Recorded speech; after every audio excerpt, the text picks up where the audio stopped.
Hello and welcome to another episode of Upfront with Milind, where we are in conversation with former Union Minister and South Mumbai MP Milind Deora. Milind, thanks so much for joining us in this week, which is the 43rd anniversary of the imposition of the emergency.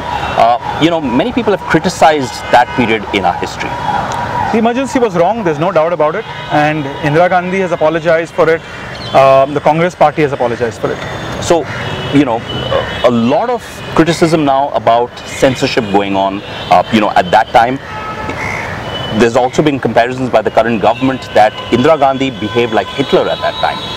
Well, I think, firstly, there's a lot of censorship happening even today. There are a lot of people in the creative industries, entertainment industries, who feel that there is a lot more censorship now than there was even during the emergency. मैं मानता हूँ कि सरकार को ये कदम उठाना चाहिए, प्रधानमंत्री जी को खुद ये कदम उठाना चाहिए, जहाँ वे बड़े-बड़े स्टेक होल्डर्स जैसे कि private sector, entertainment industry, NGOs, civil society, उनसे उन्हें बातचीत करना चाहिए, उन्हें पूछना चाहिए कि किस प्रकार से सेंसरशिप बढ़ रही है हमारे देश में और सरकार को क्या करना चाहिए सेंसरशिप को कम करने के लिए.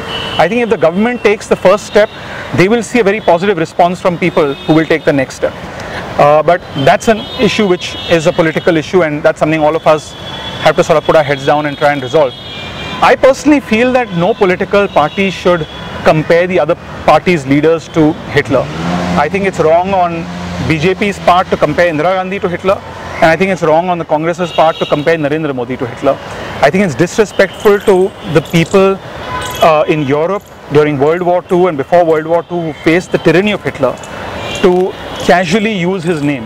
And I think in a country as democratic and as vibrant as India, as democratic and as vibrant, for example, as the United States, it's nearly impossible for a Hitler-like figure to emerge. So you're saying there are safeguards in place in the... Absolutely. I think we should be proud of our democracy, and we should know that even if somebody is authoritative, even if somebody has aspirations to be like Hitler, that the safeguards will prevent that person from doing so. So I think we should all take a chill pill and stop accusing each other of being like Hitler.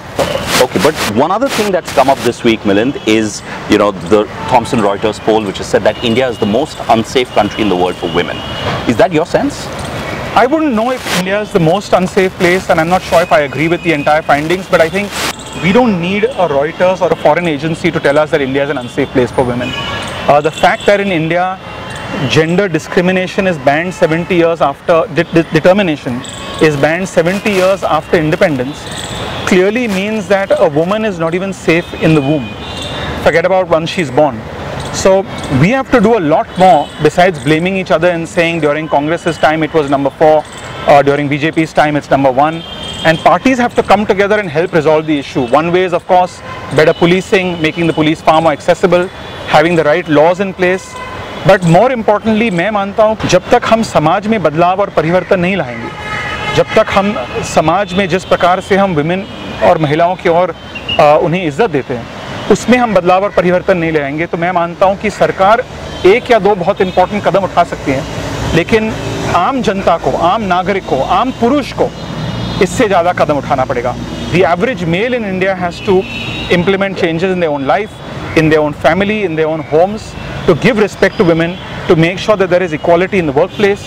That, according to me, is the change which will actually bring about, that to me is actually what will bring about a change and improve the safety of women in India. I agree with you. That resonates with what people have been saying, that it's men who need to change their mindset. Thanks so much, Milind, for joining us. Thank you. Thanks so much. Thanks.